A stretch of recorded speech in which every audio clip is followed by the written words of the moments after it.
നമസ്കാരം,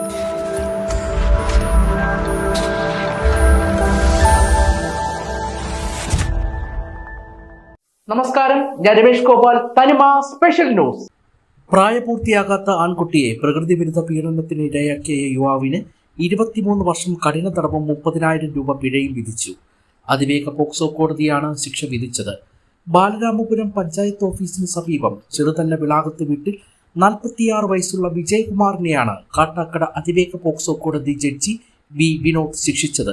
പിഴ ഒടുക്കിയില്ലെങ്കിൽ 3 മാസം അധിക കഠിന തടവും അനുഭവിക്കണമെന്ന് വിധിയിൽ പറയുന്നു. 2023 കേസിനാസ്പദമായ സംഭവം ഉണ്ടായത്. ഓണാഘോഷത്തോടനുബന്ധിച്ച് ഡാൻസ് പരിപാടിക്കായി നിന്ന 11-കാരനെ പ്രതി വശീകരിച്ച് അടുത്തുള്ള വീട്ടിന് പുറകിലുള്ള ശൗചാലയത്തിലെത്തിക്കുകയും ഇവിടെ വച്ച് പ്രകൃതി വിരുദ്ധ പീഡനത്തിന് ഇരയാക്കുകയും ആയിരുന്നു. പേടി കാരണം കുട്ടി വിവരം ആദ്യം പുറത്തു പറഞ്ഞിരുന്നില്ല. തുടർന്ന് സ്കൂളിലെ കൗൺസിലിംഗ് നടന്ന സമയം കുട്ടി വിവരം ടീച്ചറിനോട് പറയുകയും തുടർന്ന് പോലീസിൽ വിവരമറിയിച്ച് കേസെടുക്കുകയുമായിരുന്നു.